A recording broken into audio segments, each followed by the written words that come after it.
Thank you, Laura. It's a wonderful opportunity to be here. I've followed Sage Bionetwork since its founding 10 years ago, and I've worked with many of the people in this room for much, much longer than that. So you brought together an incredible bunch of people to talk about this set of issues. And my job I'm a social scientist, I'm a computer scientist, I'm a lot of other things, and a librarian as well, are to talk to you about some of the challenges. Why is it that open science is so hard to do? And SAGE and this community understand that as well as anybody does. So I'm going to bring our research together to reflect on some of those things over time. And just to jump right in, there. Data sharing policies are one of the central aspects of open science. Can we produce data that are usable to many people over different communities over long periods of time? And the biomedical community was really the first, starting I think about 2003 for the Wellcome Trust, although there's a history of 50, 60 years in the social sciences of open data models. But by now, they're really around the world, every major funding agency in biosciences, social sciences, technology, and moving even in the humanities is requiring some kind of open data and data sharing as a condition of getting grants. We've also, over that period of time, developed much more around practices. And the practices, at least these first two, are the ones that are most widely adopted, that you're expected to deposit your data sets and link those to a publication. So the publication documents the data sets. To the extent possible, we would like to provide much more kinds of curation and background, especially code and software, pipelines. We are finding across the sciences in which we work, which is not only biomedicine, we're working in oceanography, undersea science. I spent most of the last 10 years working with astronomers around their data. If you don't have the software, you don't have the data. Okay, it's just, the software changes very quickly, and you need to see all of them. Increasingly, we would like you to cite the data and the software. This is really the slowest. And again, I'll talk about this a bit more, about really agreeing on what data and what software go with any particular project or any particular data set. But we'd like to get people more credit for that open science work that they do. What we're trying to move toward is something that looks like this sort of virtuous circle, where you do your science, you make it available, it feeds back into a nice loop, everything gets reused, data become fungible, they become reusable, we have some commodities. That's a general idea if you look closely at what the policies are from National Science Foundation, NIH, and so on. It says that open data will promote more transparency, more accountability, more reproducibility, and so on. We've got a number of articles we've written about these. I'm posting these slides today, so don't feel like you've got to read the 12-point font. They will be up, and you can get them on the streaming as well. Okay. So we're a number of years into this. You would think by now that we're getting really great data, lots of material out there, and to some extent, yes, we're seeing this kind of growth in biomedicine, where the data are being used, the publications are being mined for much more systematic analyses, meta-analyses. But I think some of Laura's examples will also illustrate this point, is more data is not necessarily better data. If anything, the more data you've got, the more you begin to see where those conflicts are. And this is a very nice piece from Stanford in this group, if you haven't seen it, that really dives down deep into the statistical issues, the bioinformatics, the methodological issues, and why it's so difficult really to do these kinds of analyses, even to bring them together. This is where you find the conflicts when you start trying to compare them. Okay. Now that takes us more into the sort of social science things that we think about, that publications are not just packages of data. And I've heard people, even in the biosciences, say, we just need to liberate the data from publications, then we can mine it and the world will be a better place. Well, in fact, the history of scholarly communication says otherwise. We have just celebrated the 350th anniversary of the English Language Journal, 1665, the Philosophical Transactions of the Royal Society, and it actually looks a lot like today's journals. You know, we set up a certain set of practices around how you make arguments and how you make arguments with data.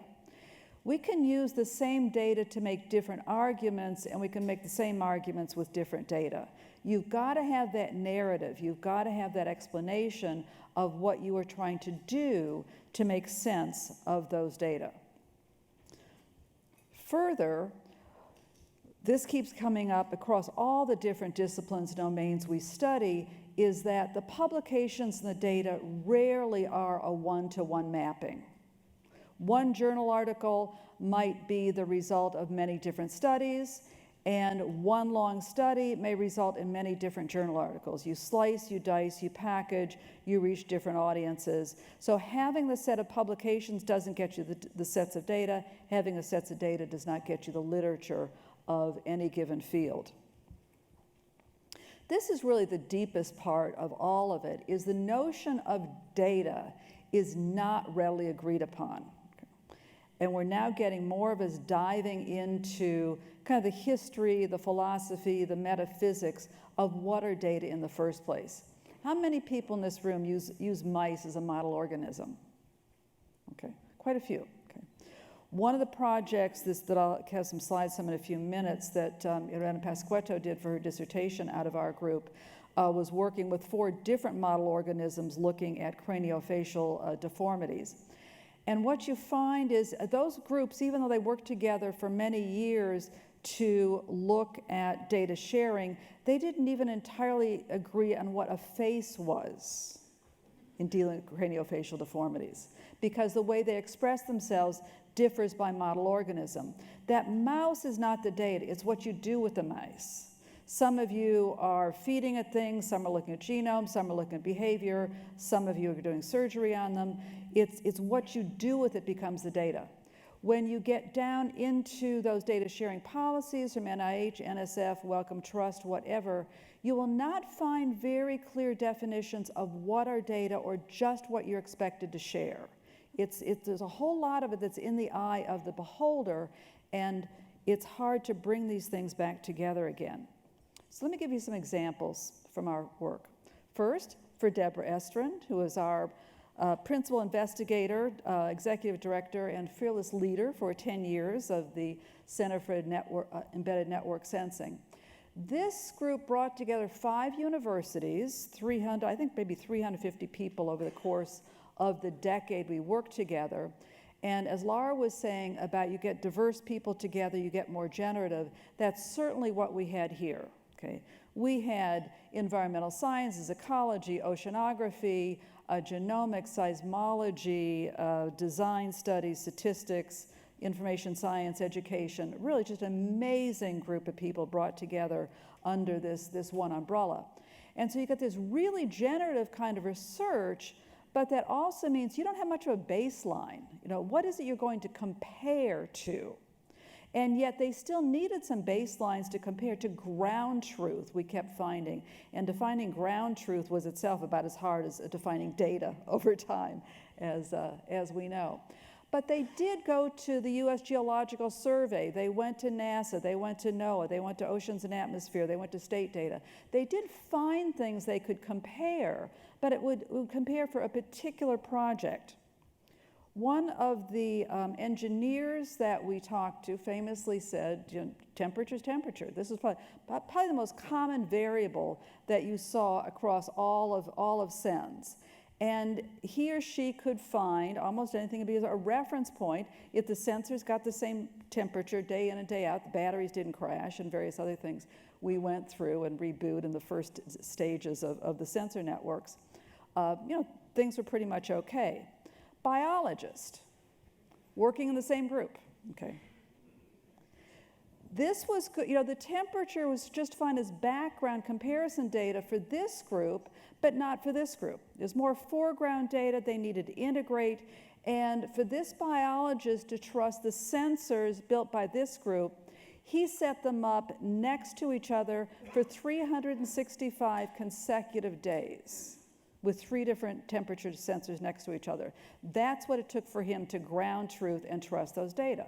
So neither of them's wrong. They're both right with respect to their fields, but this biologist needed that level of calibration to publish in his journals, where this was a different kind of calibration to publish in these journals, and they were working together side by side.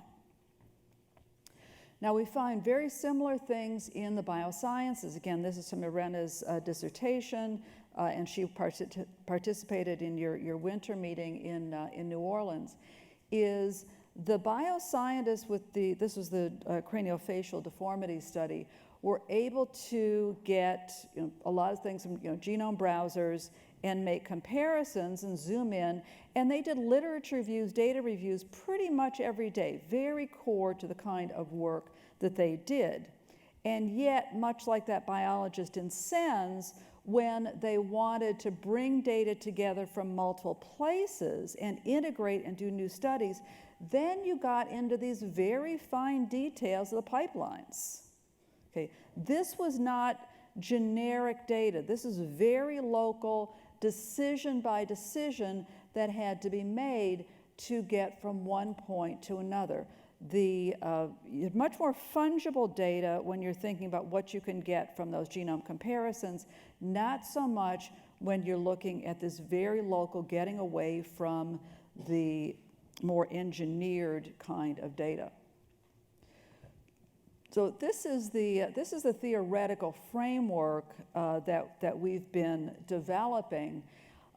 In the SENS work, we called it background and foreground and set it up as a bit more of a dichotomy. Here, we're really thinking about, as we compare across the different domain areas, more in the way of a continuum from the comparative, the more integrative data reuse. I want to spend a couple minutes on this slide to kind of think through what's happening here.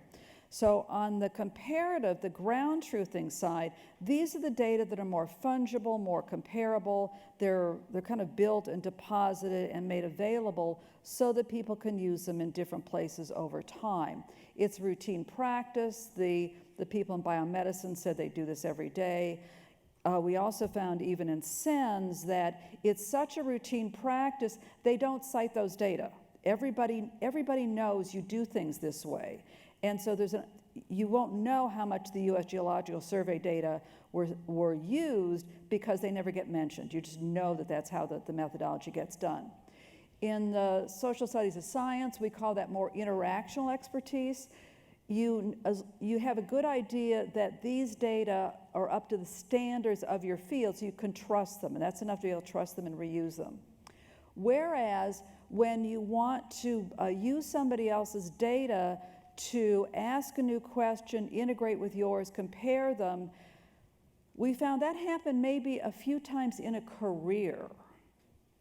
And it almost always results in collaboration.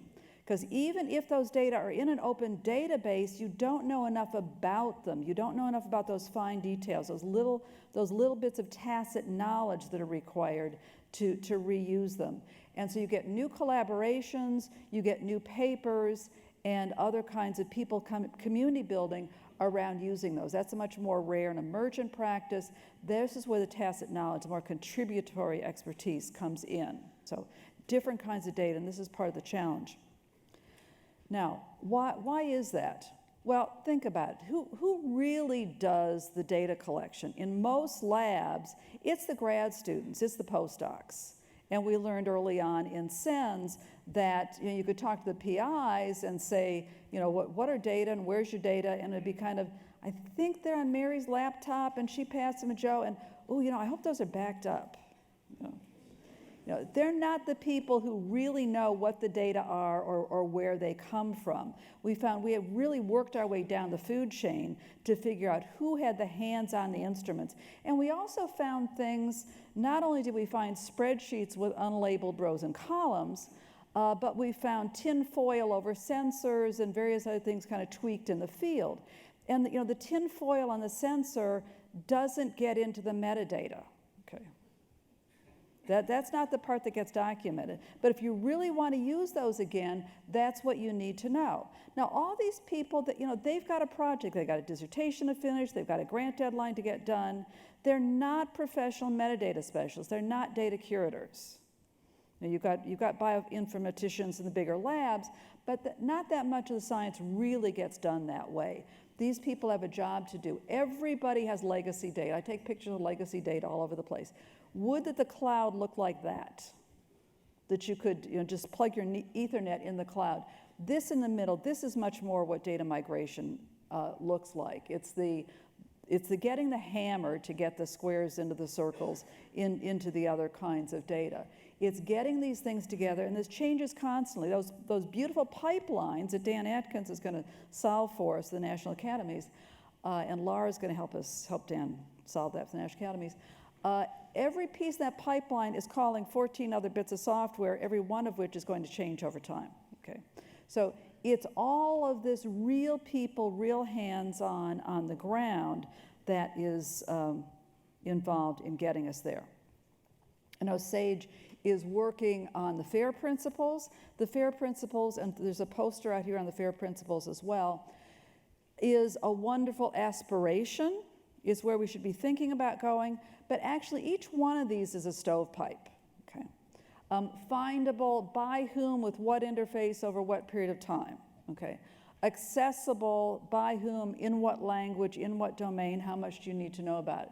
Interoperable with what software, for what tools, for what purposes, and reusable for comparative purposes, reusable for integrative purposes, reusable for what? In the big data, little data, no data book, I talked about the distance, how far you are the distance from origin, what is distance in domain, in language, in methods, and also in time. If you can find that graduate student before he or she graduates and goes off to another part of the world, you have a much better chance of making sense of those data than you do 2 years, 3 years, 5 years later. Okay. So let me try to bring it all home here and leave time for some questions and discussion around the open science and role of common evidence. So whose science are we talking about? We'd like to go toward more community practices. That's certainly the kind of governance work that John and others are doing.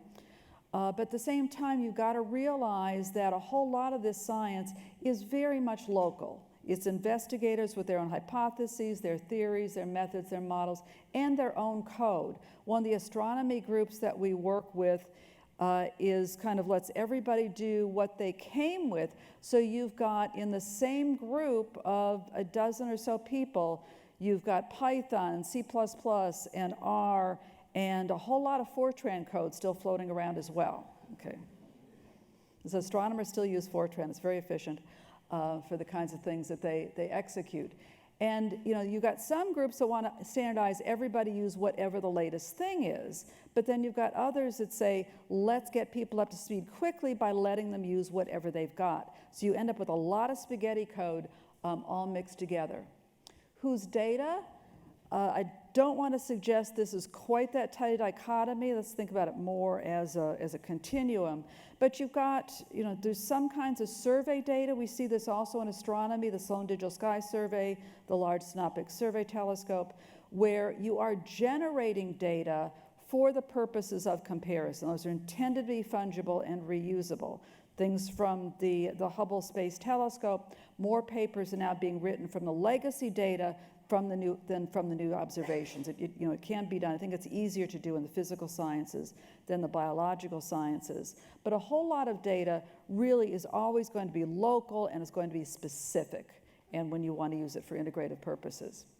So let's move toward more kinds of common evidence. Certainly this is the theme here, and cumulative, but recognize that the new knowledge very often comes from the collaboration, from getting to know each other. And we find the data creators have an advantage in understanding and interpreting the data they produce in almost every instance. That taking data out of context, using it for some other purpose, making data mobile is very hard to do. You're giving something up every time you try to take data out of the situation where it was originally developed. I don't want to leave you on a note that says this is impossible, but rather to recognize the subtleties, the very rich, complex way in which, where data comes from. And one of the things I think that was most successful, back to SENS again, was trying to do science with the high school kids, even with the elementary school kids, and get them out of that canned data. You know, back to the, the Teach for America, is getting kids out in the field, helping them understand how messy science is. You don't instantly have hypotheses, you don't instantly have clean answers, but getting them to understand the very process. And that's why we spend a lot of time really out in the field looking deeply into the process to understand how the data is made and where it comes from. And again, this is collaborative work as well. Thank you.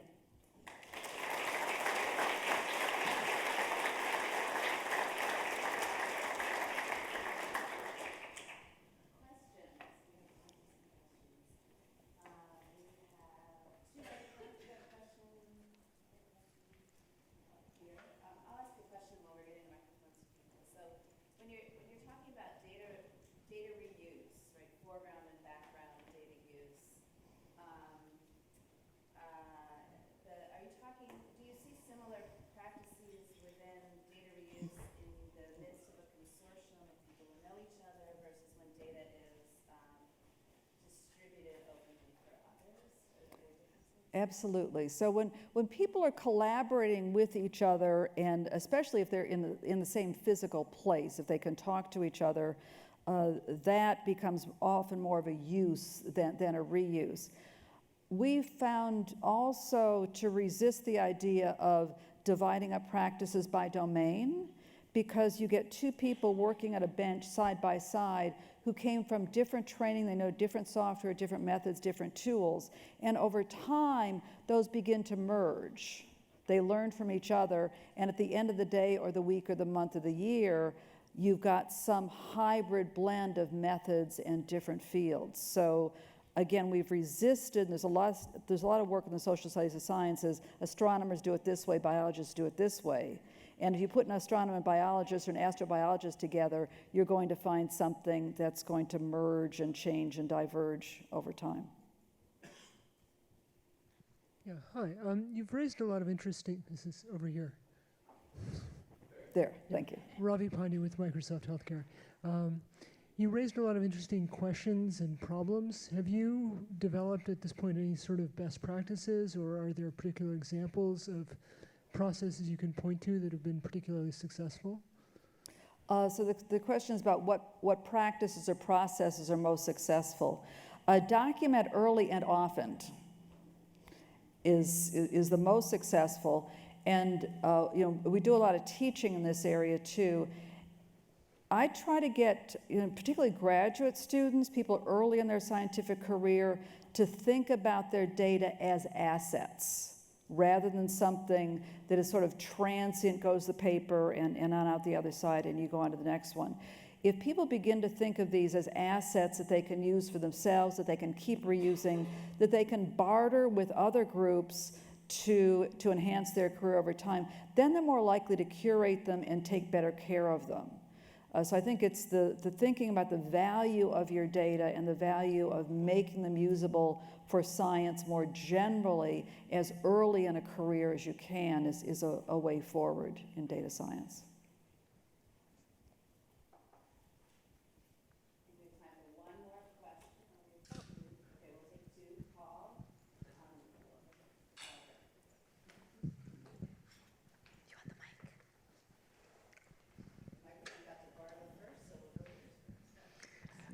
Okay, so I'm interested in questions that have to do with, hold it closer.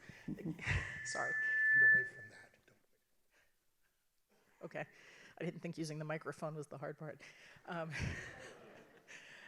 interested in questions that have to do with dual use, and by dual use I mean the traditional dual use of for good purposes and bad purposes, but more to the point is for biomedical data that if you share an individual's data, it can say a lot of things about other people in ways that are not intended. And once the data is out, and it's hard to control what its use is going to be. And so in some ways, the physical sciences don't have a lot of these other more complicated social aspects that attach to them. And in the fair use principles, they're not as well suited, I suspect, for biomedical sorts of data. I mean, I think the Golden State Killer case was a real example last year of how data that was intended for one purpose and that someone freely shared of their own volition turned out to implicate someone entirely else who had no consent and no participation in the process. So I'm wondering what your thoughts are about that. It's a very difficult case, and I think it's a situation that's going, is it, my mic still on? It's a situation that's going to get even more complicated over time as more data are out there. Now, you can't say we're going to stop sharing data just in case somebody might use it for the wrong thing, but it's also of, you know, we've really got to look at the governance and look at the uses over this. There's a piece that Irene Pasquetto is working on for the dissertation around the craniofacial, where I'm more experts in this room than certainly I am on the science of it. But those data, which are, you know, they're much more kind of, you know, bottom-up thinking and reconstruction of how things develop from very early fetal tissue on up and become faces. Whereas there's people who are taking the data from those studies and then producing stereotypic images that are being picked up at crime scenes. The assumption that you can take data from this one purpose, and parents gave permission to their kids to have their pictures taken to be part of this large study, and then those are being used for police purposes, with the result of, guess what, some very racist outcomes of producing highly stereotypical faces from this. And you've got one group of scientists said this is absolutely a horrific use of these kinds of data, and other people would say this is the future, it's okay to do this with these data. So watch this space. She's got some, I think, some very interesting papers coming out. But I think this is going to be a governance issue. We can't stop letting data out, but we've got to be very careful about the conditions and the uses of those data. Okay, one more question from Paul, and as he's asking that question, can I ask the panel to start to make their So my question is kind of related. Increasingly in biomedicine, data is being generated directly through clinical records. And as you nicely said, there's huge advantages to the data creator. And we tend to lose some of that because we only have the annotation of a radiologist or a pathologist or the genomic sequence that's generated, but not the direct input of the clinicians that may have interacted with the patients. Do you have thoughts on how that might be a risk and how we might procedurally modify the way we try to mine large medical records to gain that value of having the creator of the data more tightly integrated, both the patient and the clinician? And again, I think that's a big, hard one that we need to work in. We had earlier in June a conference of the entire 10 campuses of the University of California, and including the 5 medical centers, but all 10 campuses participated on artificial intelligence in biomedicine and trying to mine this huge aggregate of data. And I talked, in fact, we've got Camille's here who's participated in that as well on some of the ethics side. There's a tendency to take the data out of things like the EPIC systems as given and not think about where they came from and the way those data are being forced into a very awkward kind of interface and what is being lost. An example I use there from that very day is that morning I went to the famous orthopedist to deal with my broken shoulder, who said, you know, I just put my arm up. He said, oh, you got about 65 degrees, looking good. And then later in the day, I go to the physical therapist who says, oh, you don't, no, nowhere near. Measures 135 degrees, works my shoulder for a while, and then says 145 degrees. So which of those numbers is in the EPIC system? It's the 165 that was eyeballed by famous doctor. That's going to be the history. Not the 135, not the 145. The physical therapist probably had the much more accurate and actually measured it and then manipulate over time. So we're losing those pieces, and we're losing that gradation, because the AI is going to run on that clinic. It's probably not going to pick up the physical therapy coding as well, which is a much more narrative kind of coding. So I think, again, there's a real risk of people taking data as given and not rolling back to the context and say who wrote those numbers, why they write those numbers, where did they come from, did a nurse write them, did an MD write them, does a physical therapist write them, do we know the handwriting? And we also know from some of this area that physicians are notoriously inconsistent in their language, which doesn't help. Okay, so thank you.